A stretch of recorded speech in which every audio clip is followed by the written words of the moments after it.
Can explain. Evolution of marriage and family. Evaluate.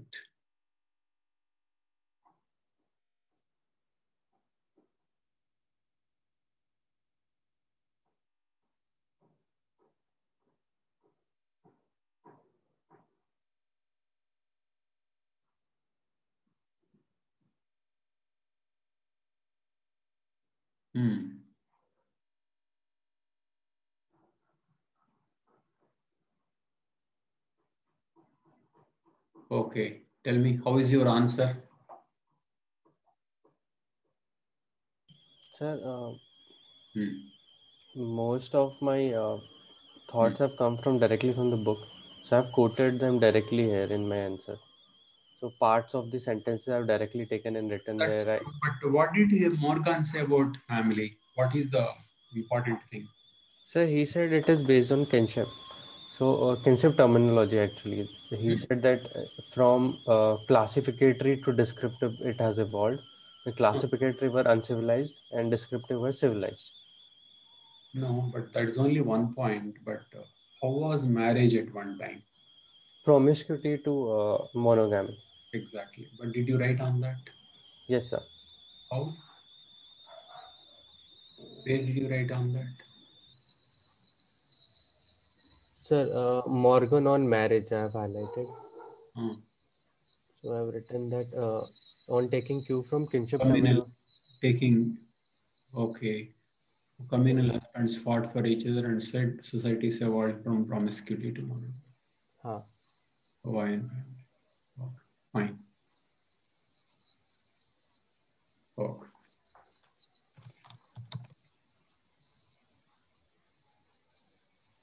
Okay.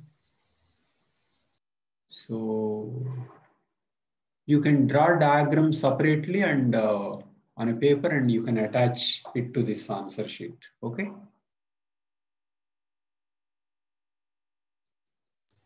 Sunil, is it clear? Yes, sir. You can draw. Sweta, did you submit your answer? Yes, I have submitted. Okay. What is that? Under, it's coming as anonymous. Yes, sir.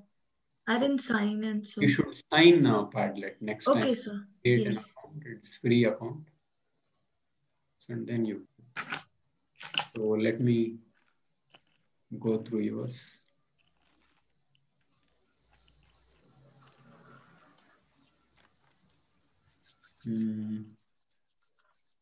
Data, classificatory, descriptive, according to Morgan, the line of demarcation. Classification should be smaller. Morgan point out. Okay, fine. That's fine. Oh.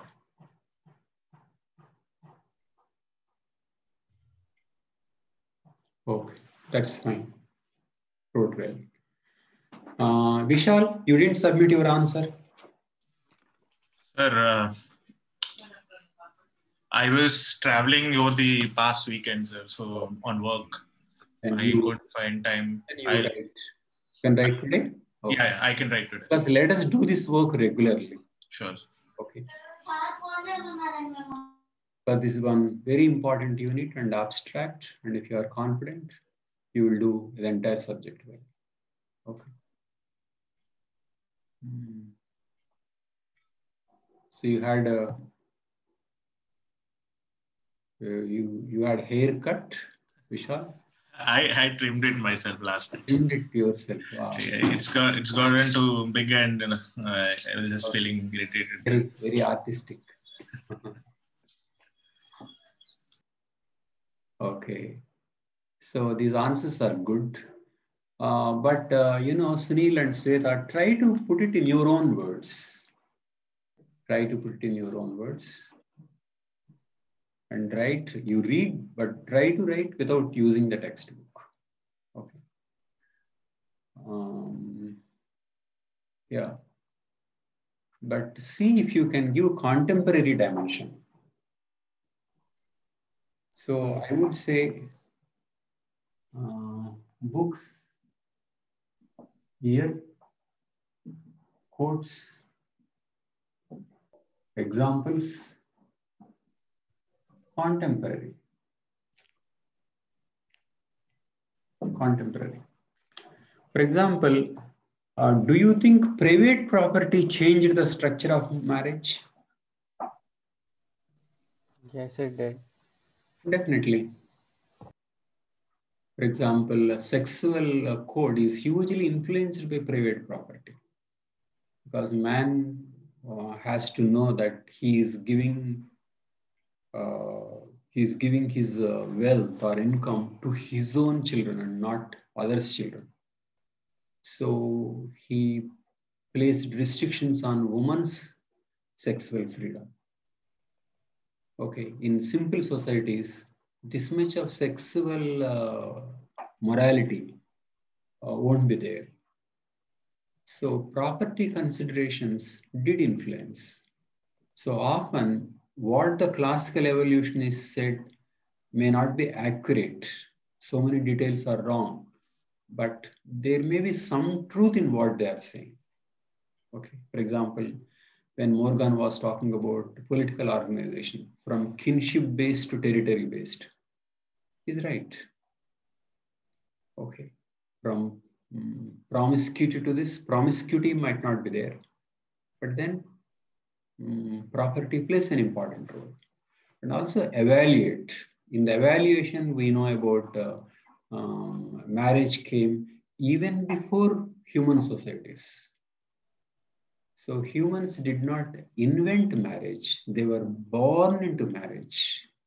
They were born. They did not. Because the previous species had marriage. Okay. So it was not like others. They were born into marriage. Previous species also had. So evaluate a thinker on the basis of more recent evidence. And then give contemporary examples.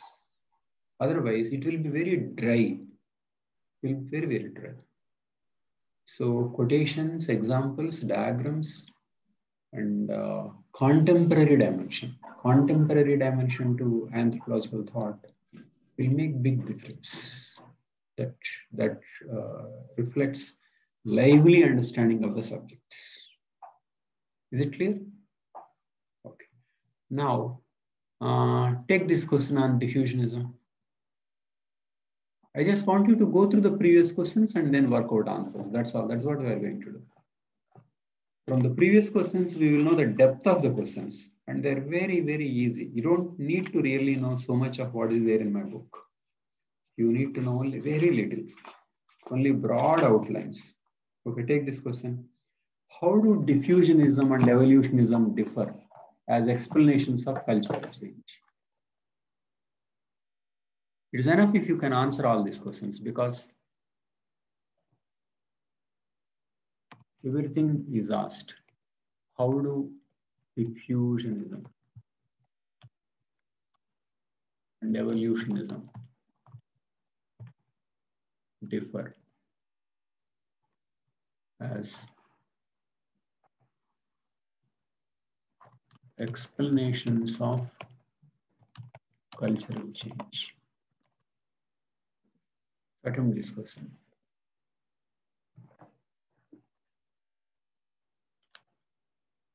Do you see from this you can understand they didn't ask vague questions on diffusionism. In fact, there is almost none. It is in general. So tell me, what do you understand by diffusionism? And how is it different from evolutionism?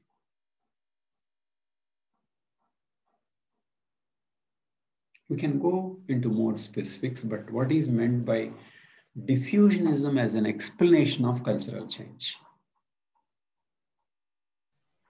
And where did we discuss this diffusionism? Can you tell me from what we covered, where did we discuss diffusionism?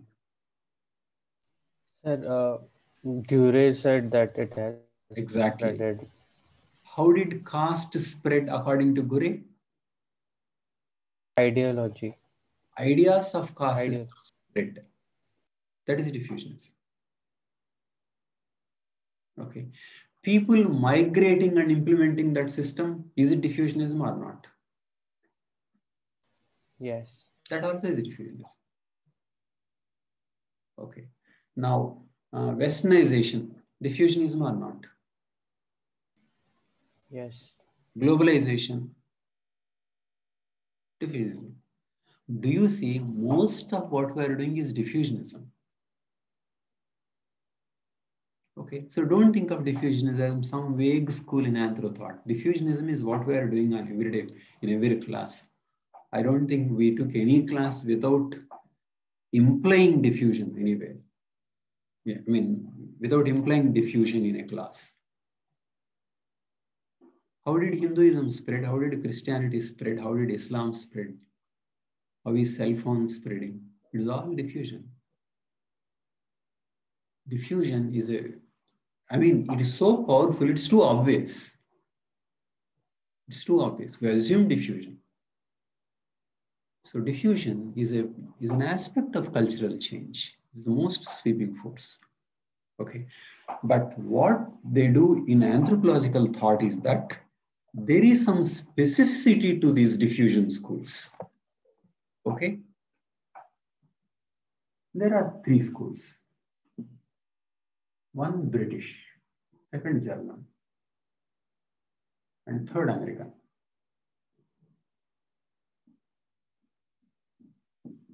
There are 3 schools. What you notice among these schools is that they are not simply saying that the culture diffuses.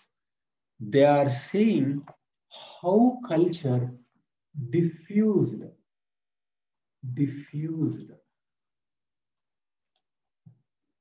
It means they are giving a historical account of diffusion.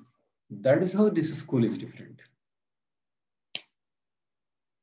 Giving a historical account of how, which means as a method, they want to find out, they want to explain the culture in terms of how things diffused from someplace. So explaining everything, anything in terms of how diffused from someplace. It can be through migration or it can be through simply ideas. So, and how do you establish this is what the school of diffusionism is. Okay. Otherwise, diffusionism is a commonplace explanation. Everything is diffusion. Okay. Tell me, what is one important point about British school? Give one name and then say this is what the central theory. Sir, reverse. He gave too much importance to diffusion. I mean, everything is in diffusion. Too much reliance. Okay. There is one specific theory about the British school. What is that specific theory? They made some statement about history. All these 3 are making some statements about history, particularly British. What is that?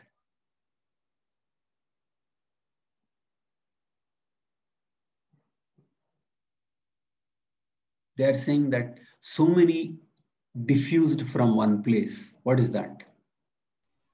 Egypt. Egypt. Okay. So under British, cover Egypt's theory. Now it is discarded, but that was history.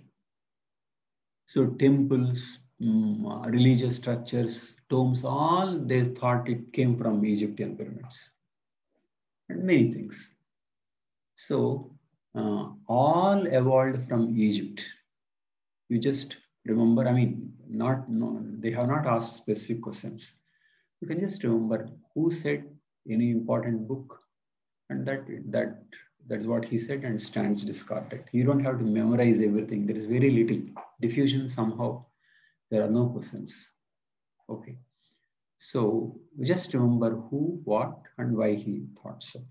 So the specificity of this school is that they are saying this is how things diffused. Okay.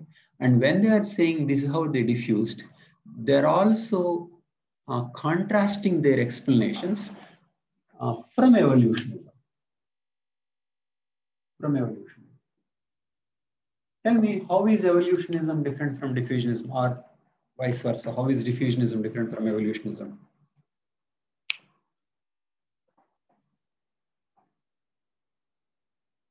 Evolutionism is assuming that at any place, traits are evolving.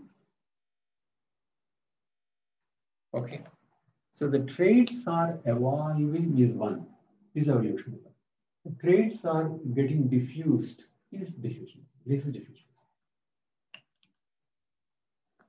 So if you are explaining in terms of spread, it is diffusionism. If you are explaining in terms of how they have evolved on their own, it is evolutionism.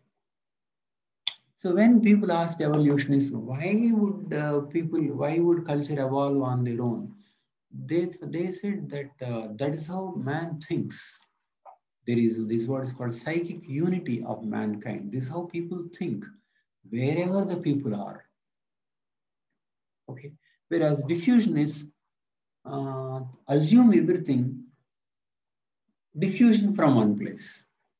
But the problem with this explanation of diffusionism is that they will always explain how diffused, but then they can't explain using diffusionism where something at one place evolved at all.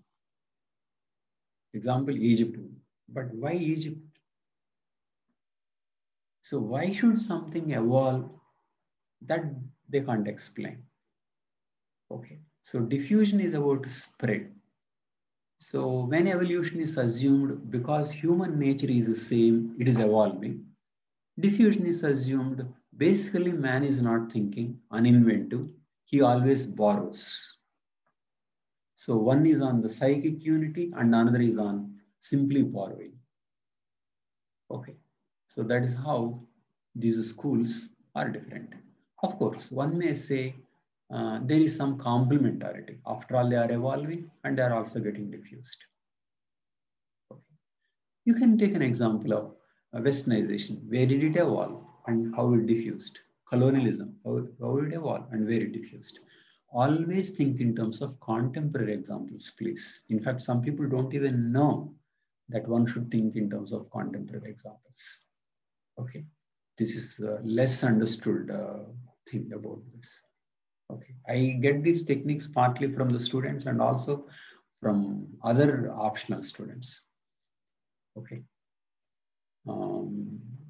giving contemporary dimension. Public administration makes full use of contemporary dimension. So you do that, contemporary dimension.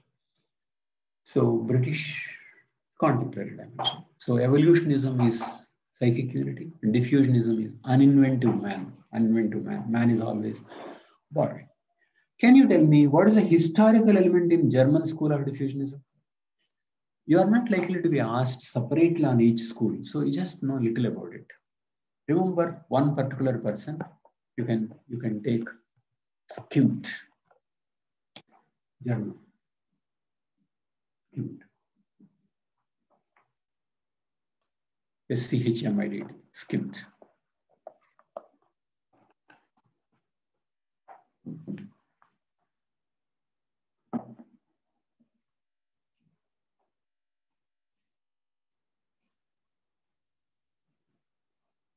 Okay.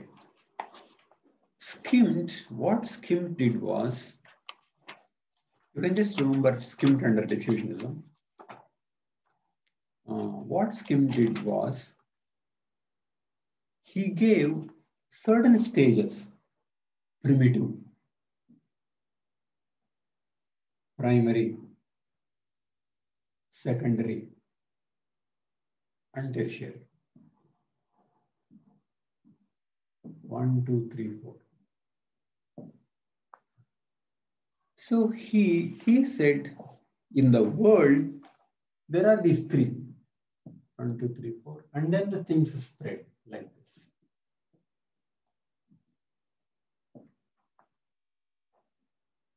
So if you notice, there is evolutionism as well as diffusionism. Okay. Primitive, primary, secondary, tertiary. He classified what they are. And then he said, this is the scheme. Please always think of diagrams. So he basically identified 4, primitive, primary, secondary, tertiary, and this thing. What is the difference between primitive to primary, primary to secondary, and tertiary? It is evolution. So what Schmidt did was, he thought of the world consisting of certain core circles, and from that circles, culture spread. Which means it is not everything from Egypt. It is at four levels of places. From 4 levels of places, things spread. What is the status of this theory? There is nothing much. These are all of only historical significance. And in fact, Marvin Harris says there is not much difference between Morgan's scheme and Schmidt scheme. It is just that in Morgan's scheme, evolution takes place similarly at every place. Whereas in Schmidt scheme, evolution takes place at one place and after that it spreads. Which means Schmidt scheme included evolutionism plus diffusionism. Whereas Morgan's scheme included only evolutionism. Okay. So this is what Schmidt's school is. Sir, here in this, from primitive to primary and primary to secondary, secondary to tertiary is an evolution stages. Exactly. But then they were there at different places in the world because he gave different examples. For example, from Indian village, certain things spread. From American city, certain things spread. From Egypt, certain things spread. Like that. From Indus Valley, certain things spread. So different places, different centers, and from those centers spreading. So evolutionism and diffusionism combined. It's just historical significance, nothing more. But what is of importance in the school of diffusionism is that they are trying to give a historical explanation. It is not simply explaining this is how diffusion takes place. It is about accounting for how things happened. It is in explaining how things happened, many things went wrong.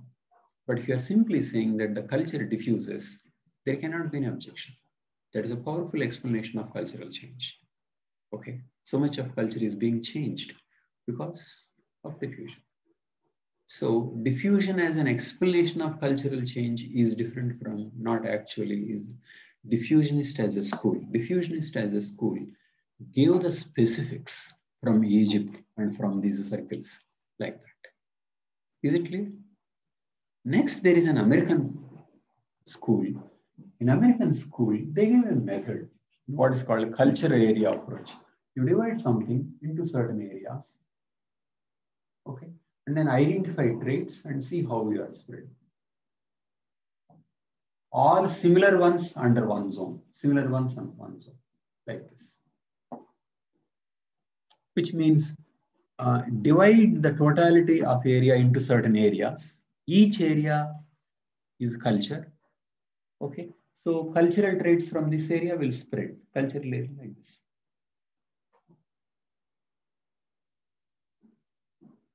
Okay.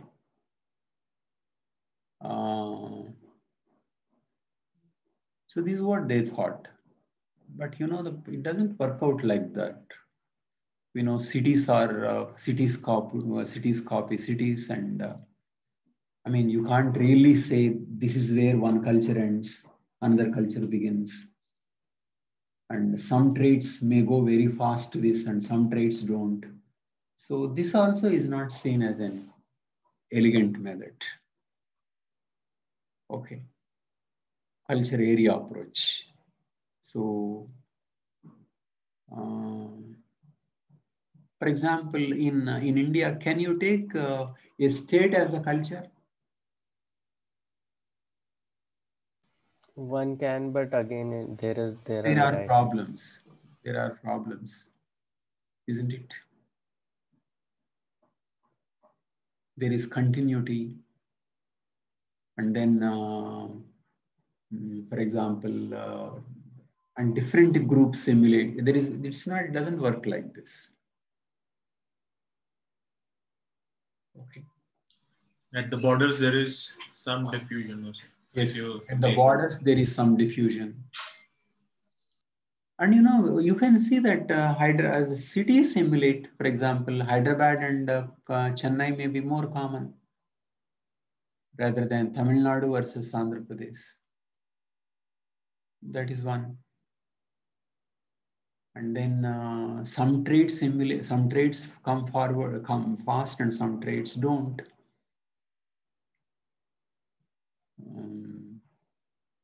So which traits pass, which traits don't? Why some adopt, some not adopted? These are many issues. You can't really think in terms of areas. And they also thought if something has moved very far away, it means they may have been an old trait. That also we cannot say. Cell phone moved very fast and it went to many areas, but the cell phone came very recently. So, and then how do you define a culture in terms of how many traits are used to define a culture? So that also, this approach itself also is a problem. So as long as you are making a general statement that the culture spreads, you are safe. If you are making anything specific, it is difficult. Okay. Maybe one university culture spreads to another university, and one city spreads to another city. Religions carries culture. Education carries culture. Transport facilities. So, but anyway, maybe in the context of India, linguistic zones may suggest some cultural similarity. Some cultural similarity. Linguistic zones is a better thing. Okay. So if we take marriage as a trait, then how do we analyze it? That is true. You can take Irawati Karve. It is not marriage. Marriage is universal, but mate selection. Thank you. If you go by mate selection, can one think of a cultural area? She divided the country in terms of linguistic zones, north, central, and south. No cross cousin, and some kind of cross cousin in south, cross cousin. Isn't it? So definitely there is a geography and then mate selection. Isn't it? So that is one way you can think like that. And definitely culture of Punjab is, there is one culture of Punjab compared to culture of Haryana, are definitely far away from Andhra Pradesh. Why Punjab farmers are fighting and not Andhra Pradesh farmers? Because Punjab on the whole is affected. MSP and things like that. Andhra Pradesh not affected. Means that is uniformity. That is why always see some truth or lack of truth, and then give contemporary examples.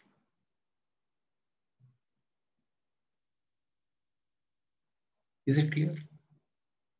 Sir, the Punjab case, the current what is happening, how do we relate this to a trait or a culture form? Because Punjab being affected in one particular way, rice cultivation and MSP and Mandi system, so Punjab is affected and Bihar is not. So Punjab's culture is different from Bihar.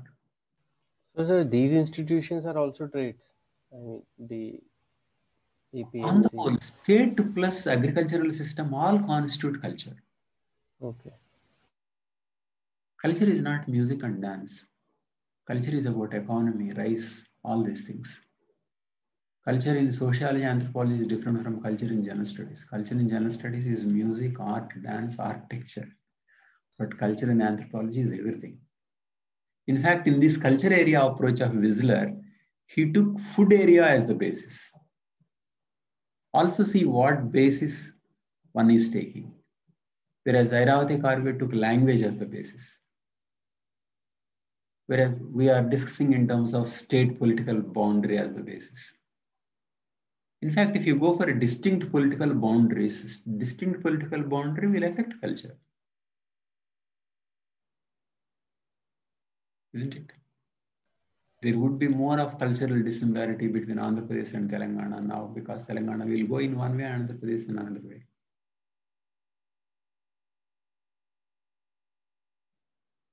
Okay. So think in terms of contemporary dimension, right? This is what Whistler said. How far relevant and how far not relevant. Okay. Is it clear? So that is about diffusionism. So that is the question. How do diffusionism and evolution differ as explanations of existence? Next question. Functionalism. Take this question. Functionalism.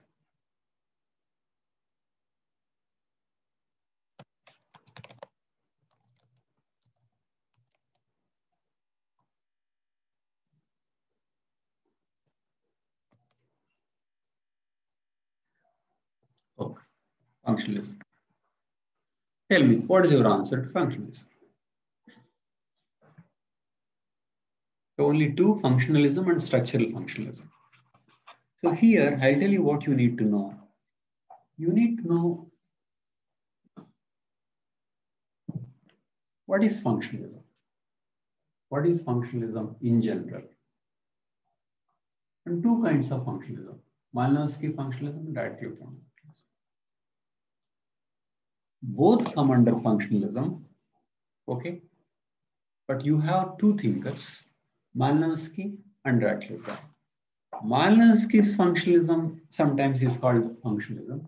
Radcliffe Brown's functionalism is called structural functionalism.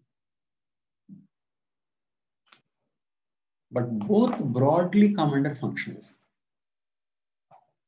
Okay. Here I'll tell you what is this functionalism is about.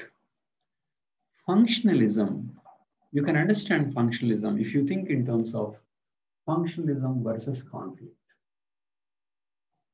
Conflict is Marxist model. Okay. You know, in Marxism, things are seen as conflicting. Take, for example, caste system. Again, see, I'm bringing caste here. One caste is exploiting other, dominating other. If you are thinking like that, it is conflict model. Indian Marxists took caste as class and applied Marxism. Marxists think in terms of caste as conflicting. Marx thought in terms of classes as conflicting, which means social units are in conflict. That is conflict model. Whereas usually the functionalists think in terms of different parts are related and each part is doing a function to the society. So usually functionalists think in terms of plus and Marxists think in terms of minus. Can you tell me one functionalist of caste system, functionalist theories of caste system? Judgment. No, theorist person. Dumont, exactly. Dumont did not see domination. He defined hierarchy itself as part contributing to the whole. Right hand and left hand are not hierarchically related. Both are doing their duty. So Dumont's thinking is functionalist thinking. Dumont's thinking is functionalist thinking. So if you are thinking how something is contributing to the unity, that is functionalism. Okay. One sociologist who influenced this functionalist thinking is Durkheim. You come across Durkheim at many places in anthropology. There are two people whom you come across many places in anthropology. One is Marx and second is Durkheim. And third is Weber. These three we discussed in different contexts. We discussed Durkheim in religion, Marxist at many places, and Weber and the stratification. All three have influenced anthropological thought. Okay, we have not completed them, we'll revisit them. So Durkheim thought everything in terms of things contributing to the totality. So whoever is thinking in terms of how things are being contributed to the totality, he's functionalist. Whoever thinks in terms of how one is in a conflict, in tension, okay, how something is obstructive to the other, hindering other, that is Marxist and conflict theory. So these are two broad theories. So in that sense, both Malinowski and Radcliffe Brown come under functionalism. But then between them, Radcliffe Brown distinguished himself from Malinowski's functionalism. There is a difference here. Now come to the question of Malinowski's functionalism and Radcliffe Brown's functionalism. Malinowski said how anything helps human needs. Human needs. How cultural trait helps human needs. That is Malinowski. Whereas Radcliffe Brown said how anything contributes to social structure.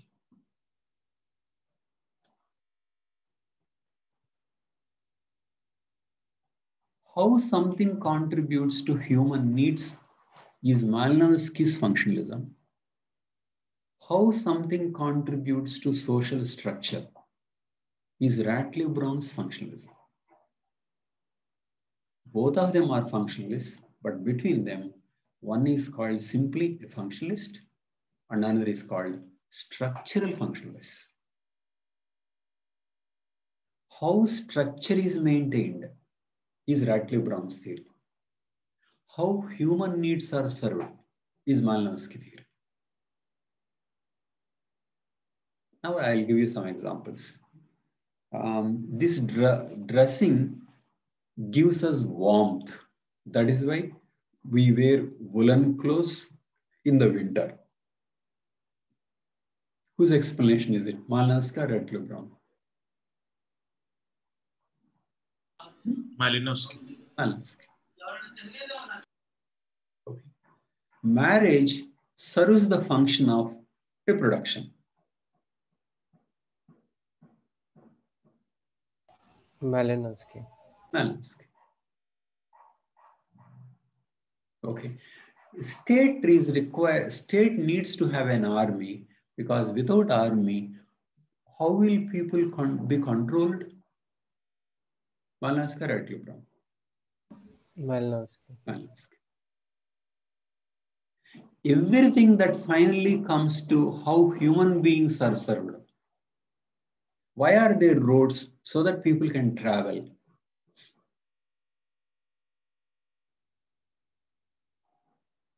Malinowski or Radcliffe Brown? Malinowski, but we can think also. How road for humans to travel. Traveling is the need. Malinowski. Oh. Ultimately explained. Why is the internet becoming more popular? Because people can't go out and so they are using internet. Whose explanation? Malinowski. Of course, you can ask, what is the need? I mean, how does it help? How does it help? What is the theory about this? Because for everything you are saying, okay, this is what it is serving. Sir, in case of... For example, people quarrel. When people quarrel, they feel better because the hatred inside is channelized. Malinowski or Radcliffe Brown? Malinowski. They pray to God because that reduces the anxiety. Malinowski. So in fact, many people were shocked by Malinowski's explanations. For everything you are saying, that is what. Sir, even in this case, where you mentioned internet, roads, and quarrel, the first instance where they come into being to serve the need probably Malinowski explains. That's But the maintenance part, keeping them maintained, probably helps maintain the we social will look structure. into that. As long as finally you explain in terms of what is being done to humans, that is Malinowski's explanation. But Radcliffe Brown thought, what kind of explanations is this? Why are you bringing human beings? After all, everything is to serve human beings only.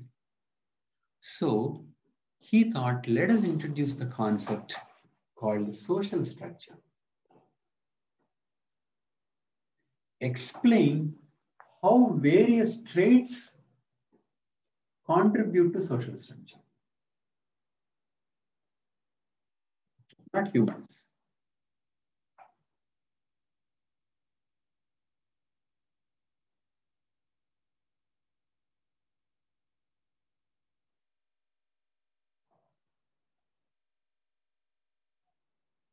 Okay, why are roads needed?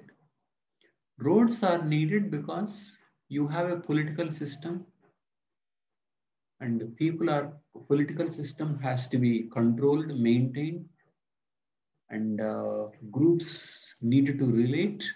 And so you need an infrastructure is a part of group maintenance. And so roads are necessary. Whose explanation is that?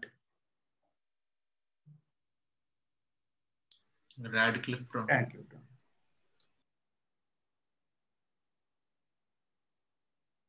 Okay. Without this internet, this kind of globalization is not possible. Whose explanation is that?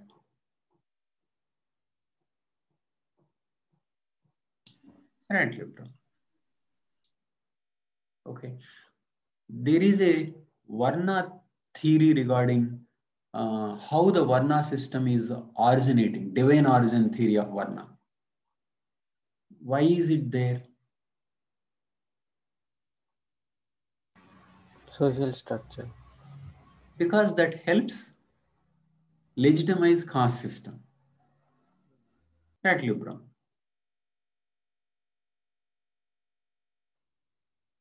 Okay.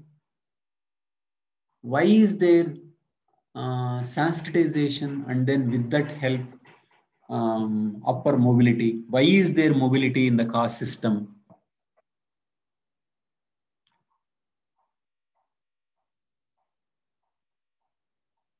Without mobility, what will happen to the caste system? No respect will be given. Huh? Will caste system survive or will caste system collapse if there is no mobility? Collapse. Collapse. So why is there mobility? To maintain it. Exactly. Whose explanation is that? Brown. Right. So that is why Malinowski is called a structural functionalist. Radcliffe Brown. Sorry, Radcliffe Brown, MN Srinivas. Radcliffe Brown, structural functionalist. I'm talking about MN Srinivas. MN Srinivas is called structural functionalist.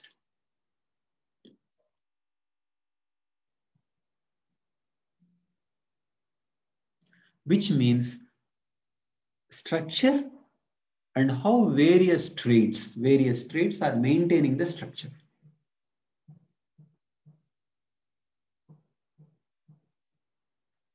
So traits maintaining and serving human need is functionalism. Traits maintaining social structure is structural functionalism. But remember, both of them are doing how things are smooth, functional. We use functional to mean something positive as opposed to conflict. Functional is positive. This is functional. Okay. So functionalists saw smooth working of the system.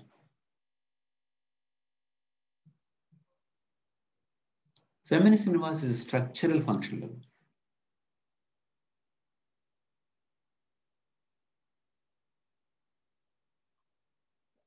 So Radcliffe Brown thought how you explain things in terms of maintenance of social structure.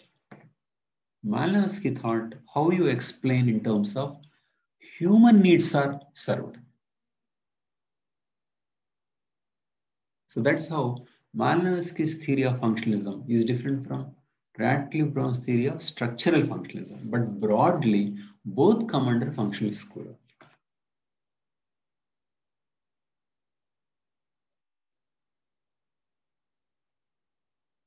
Is it clear? Okay. Now, I mean, let me tell you, this much will be understood from any book. I think many people have understood this. But there is one subtle case, which I explained only in my book, is that what precisely is the social structure of Radcliffe Brown?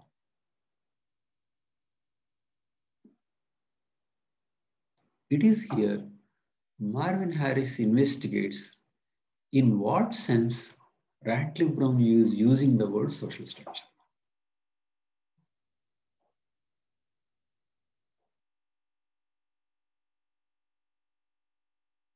For example,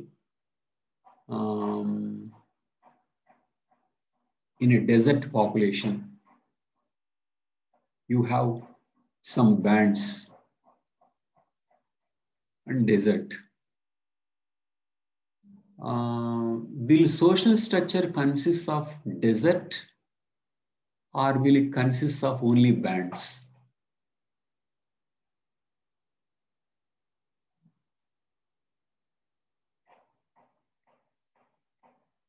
Sir, in this, you have given importance to ecology as well.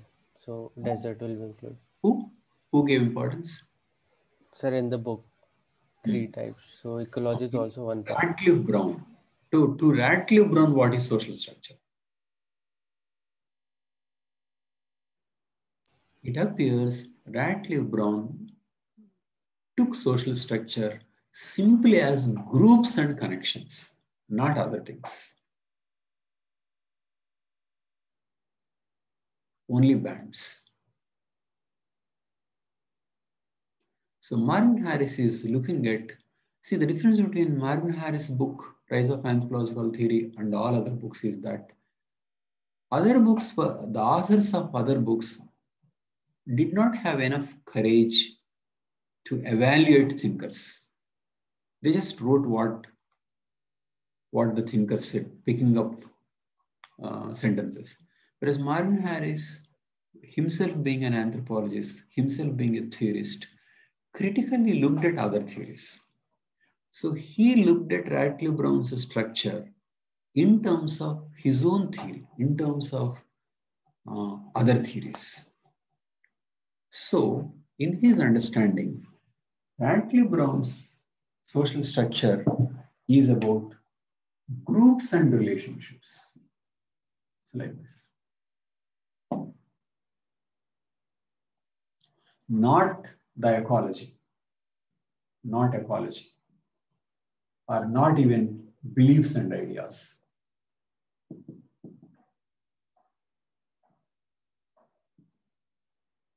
Beliefs and ideas, no. Ecology, no.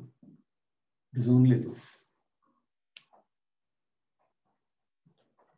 Now I want you to think of these 3 things. 1, 2, 3. Marvin Harris uses this framework at many places. Take some time because we are going to use this framework at many places. Earlier, we discussed one diagram when we were discussing Marxism. What is that? This is base. Are you able to see? This is superstructure. Can you tell me what base consists of? Techno-economic. Technology and economy. That is one way of looking at it. But we said technology and economy are 2 ways of looking at the same thing, because agriculture is technology as well as economy. IT is technology as well as service economy. But different ways, you look at technology economy and also classes, which means these 2 can be split in terms of technology and economy, and groups, and superstructure, ideas, like this. This is very important. One speciality about this book is that it defines things very, very accurately. It's all the more reason, please, because it's not likely that others will know, examiner will know. You write and quote Marvin Harris. You can ask any teacher or any student whether he understood what is social structure in Radcliffe Brown structure. You won't be able to say anything. Why it is difficult is that thought requires understanding of Marxism also. You need to understand Durkheim, you need to understand Marx. Okay, in one super course that recent toppers got, boy and girl studied together, and the girl had sociology background and boy had medicine background. One helped physical anthropology and another helped, I think, in sociology, in thought and other things. So you need to understand Marx and Durkheim to understand the subtle things about anthropological thought. This is Marxism, base and superstructure. Base is split into techno-economy and groups. These groups are nothing but classes and then ideas. Marvin Harris takes social structure of Radcliffe Brown is this. So divide this into 1, 2, 3. Always draw diagrams. Marvin Harris was concerned about identifying social structure of Radcliffe Brown because Radcliffe Brown at one time believed that he would discover laws of society. But in the end, he gave up. According to Marvin Harris, Radcliffe Brown failed to discover the laws because he missed to get the totality of the picture. How the techno-economy influences the social structure, he failed. He didn't get these connections and he was not very clear. So he was just looking only at these groups and how solidarity is maintained and not how technology is influencing these groups. According to Marvin Harris, he didn't think. Because, I mean, the one thing Marvin Harris did was he was looking at every theory from the viewpoint of his own cultural materialism. His cultural materialism required how techno-economy influences these groups. So Marvin Harris looks at things in terms of how others are doing, whether they were following this framework or not. Okay. So according to Marvin Harris, Radcliffe Brown did not fully understand the implications. He just looked at social structure this, and then he was looking at how they were united and not united. Like this. So to summarize, Radcliffe Brown's social structure is groups and the relationship. It did not include ideas. It did not include techno-economy.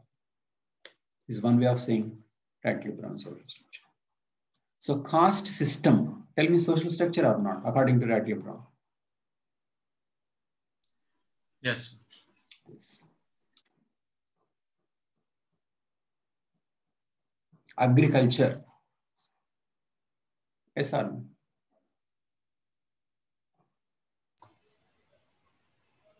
Yes. How? So there would Agriculture be, comes under? sir, but if you look at the Brown's perspective, there are some people who maintain to bring together the agriculture. Maybe, but what is the social structure is an issue, not what is used to maintain the social structure. Okay. Agriculture comes under what? Techno-economy. Take note. It is not included in social structure.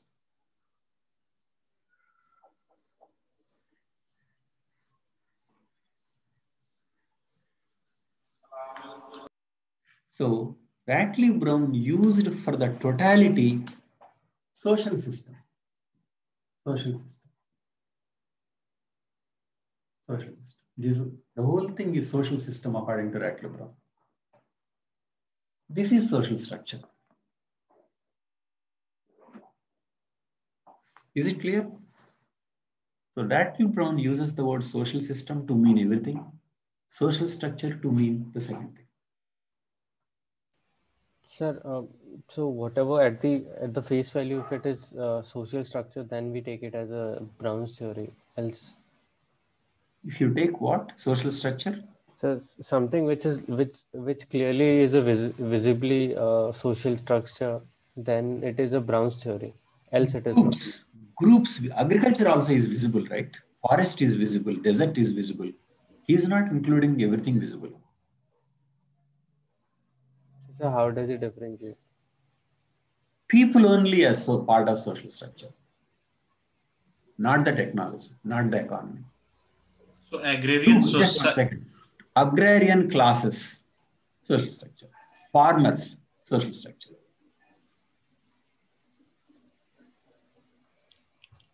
Okay, so outcome is not considered as a social structure. Neither the outcome nor the input. So wherever people are there and people are associated, it's the Brown's theory. Exactly. Okay. Connections across groups is social structure. Let me tell you, I'll tell you, it is only your responsibility to write this. Nobody will understand. Nobody knows. I'm very, very clear.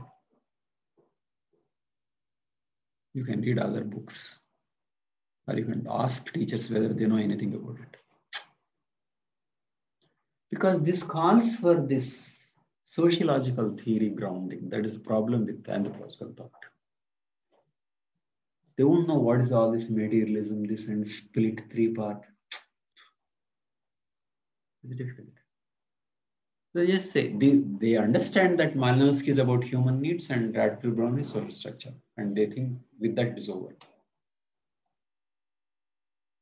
Not only the teachers, I'm shocked, even the textbook writers also are like that. I have not found any book other than Marvin Harris' book.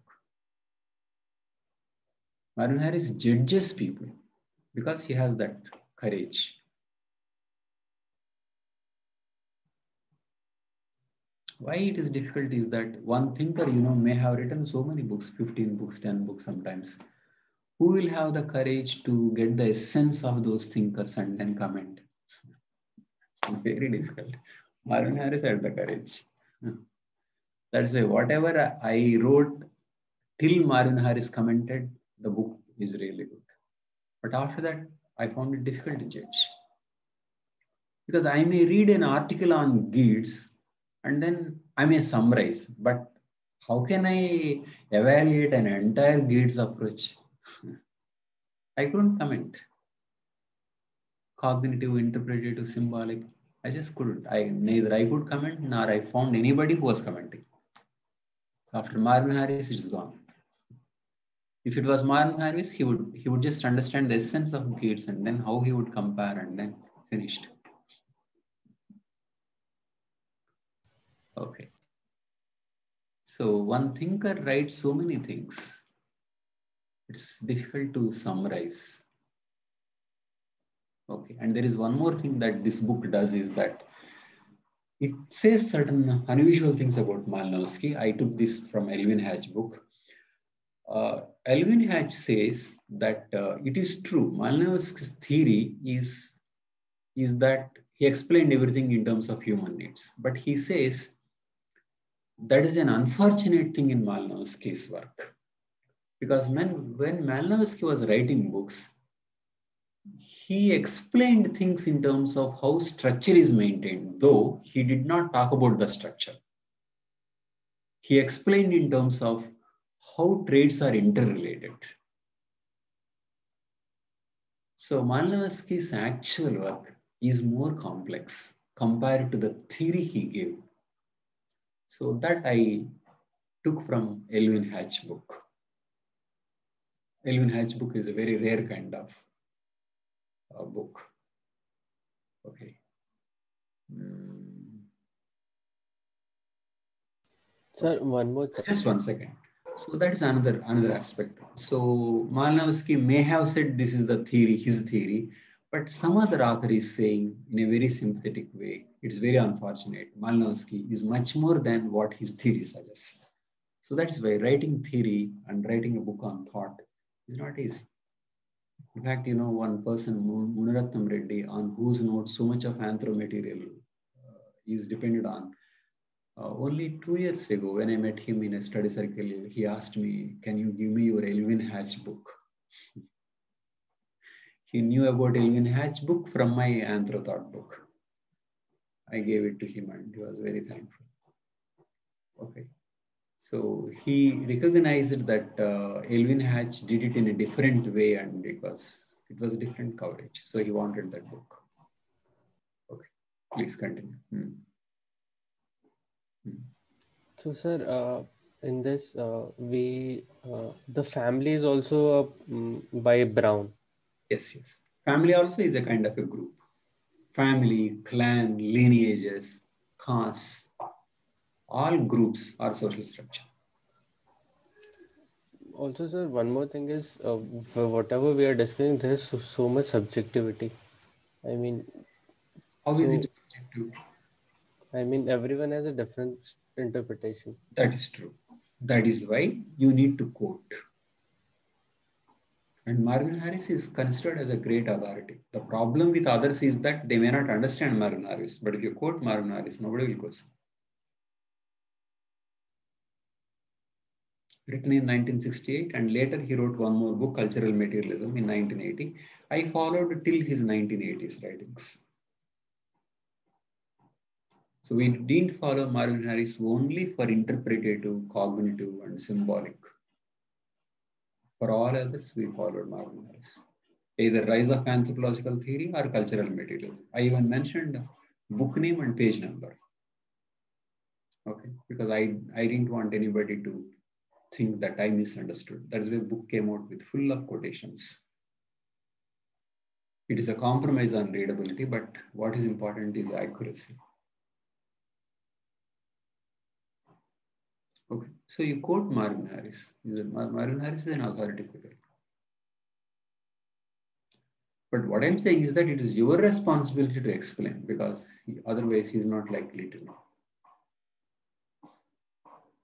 Sir, Radcliffe Brown gave importance. He talked about ecology and culture, but not about the techno-economic and ideas, right? No, ecology is part of techno-economy. Ecology is techno-economy.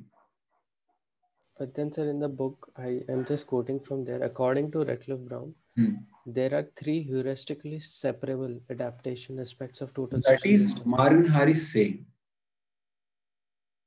Oh, okay. Fine. Marvin Harris is splitting in this. Radcliffe Brown did not split. Radcliffe Brown did it in a confusing way.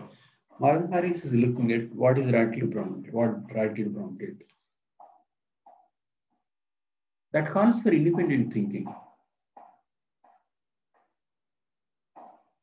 So Marvin Harris indirectly agreeing to that he has said about ecology. He is criticizing Radcliffe Brown's limited notion of social structure.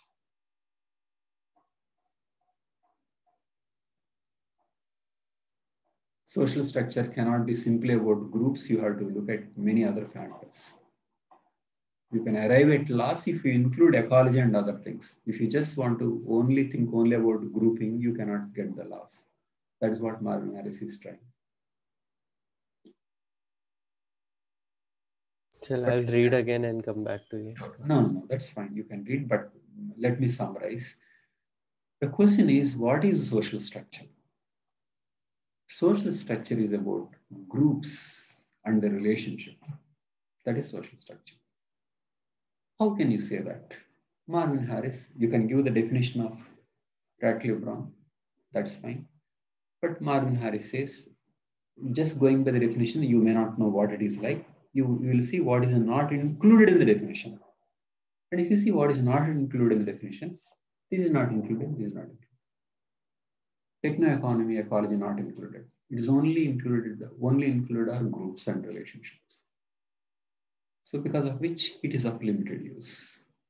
That's Marvin Harris' analysis. So you use this debate to explain what precisely the social structure as per Radcliffe Brown. So which means what it is according to the definition and what it excludes. Okay, Radcliffe Brown used another word, social system. Social system includes everything. Social structure includes this.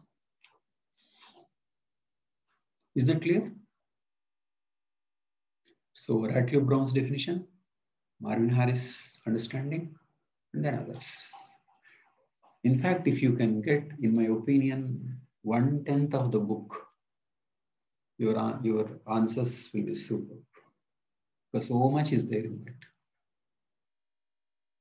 Just 10% if you get the core points and write in your own way. Makes huge difference. It's too dense. If I'm revising it again, I'm going to make it much lighter, put many things. But that's very dense.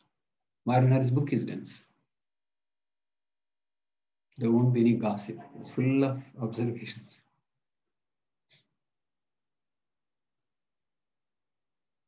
So is it clear?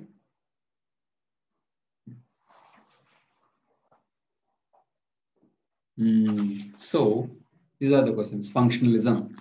Next, basic tenets of structural functionalism. Tell me what would be your outline? Basic tenets of structural functionalism.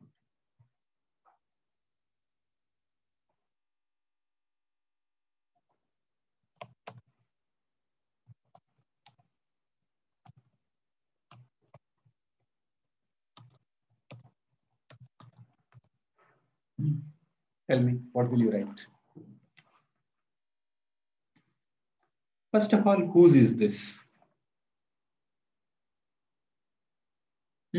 Whose is this? Radcliffe Brown. Radcliffe Brown. How will you start? Start with functionalism. How Radcliffe Brown wanted to make a modification. Okay, he said he was anti-functionalist. If Malinowski is functionalism, he said, I'm anti-functionalist. But then later day, anthropologists club everybody under functionalism, not what Radcliffe Brown said. Then a structure, how structure is maintained and influenced by Durkheim. Okay, and then give examples. You can give an Indian example of caste theory, whatever. And then what Marvin Harris thought about what is the social structure. That's all. Then you can add criticism of any school of functionalism. What is a criticism?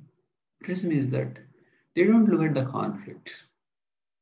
For them, everything is positive. They don't see the negative. So functionalism is critiqued in comparison to Marxism and conflict. We discussed this, for example, MN Srinivas structural functionalism. How do you criticize? What is the critique of this? The critique comes from Marxism. Marx is seen in terms of conflict. Marx is seen also in terms of the negative. So functionalism is always about positive. Positive. If it is there, it is serving a positive function. It doesn't see it may be a negative function. And functionalists also assume traits are interlinked. But they may not be interlinked. They may not be. Confusion, lack of clarity, role conflict, all kinds of things will be there. We'll come back to that. Okay. And functionalists also don't consider what may be an alternatives to the present traits. If internet is serving this, why internet only came, why not other, like that, alternatives. So basically, if something is positive, is it really positive or it can be negative? Or why only this should come and why not others? Okay.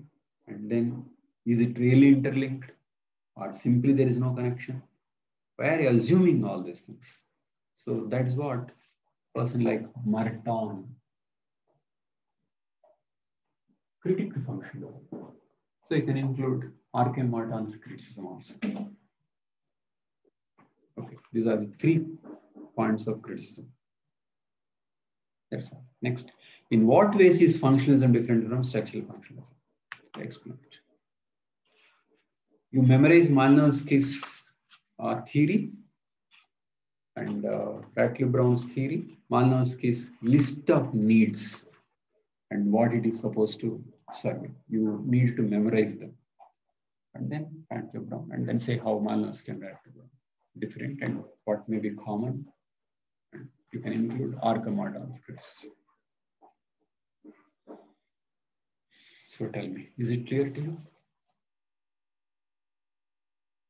Sir, it is not linked to this. So let's say if they had added the conflict situation, then what would have happened?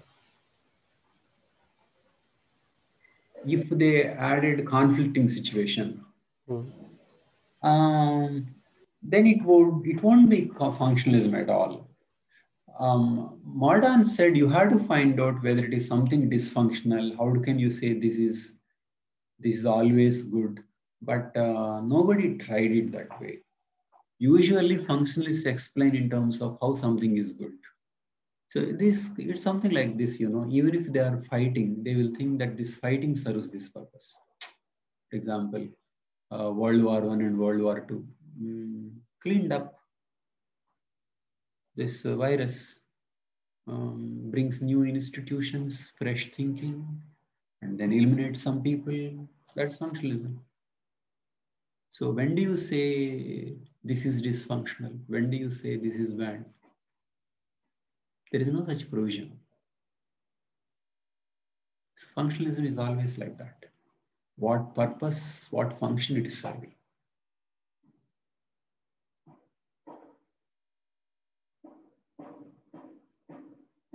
Why are you studying? To clear the exam. Why are you not studying? Because I want to enjoy. Both. Functionalist explanations.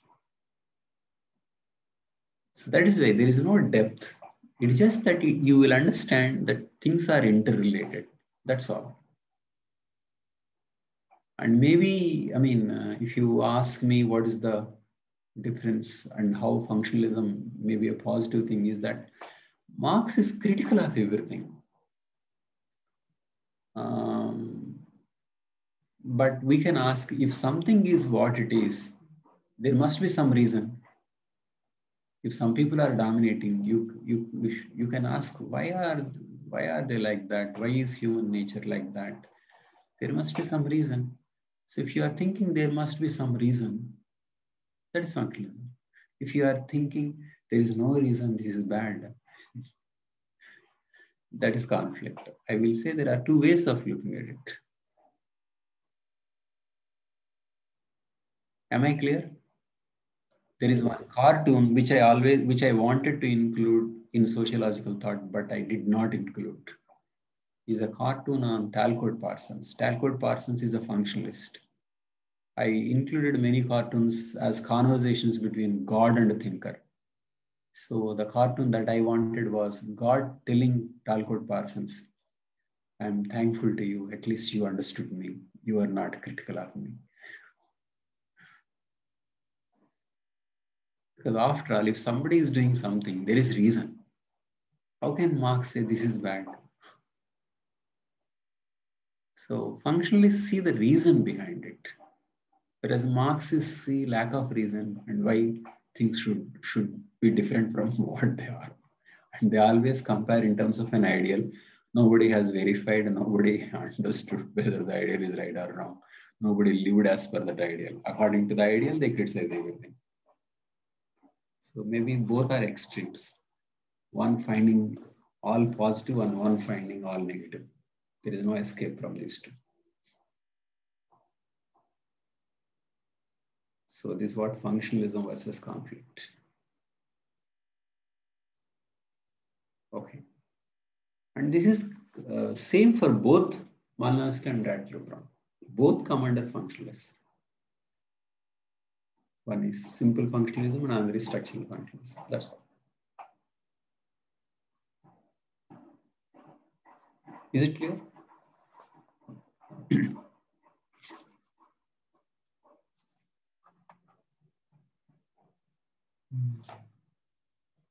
Okay. You can read on Malinowski and fieldwork, but we will discuss it at a different time. Okay. So You can take this question for homework. Basic tenets of structural functionalism. Okay, I'll create a Padlet and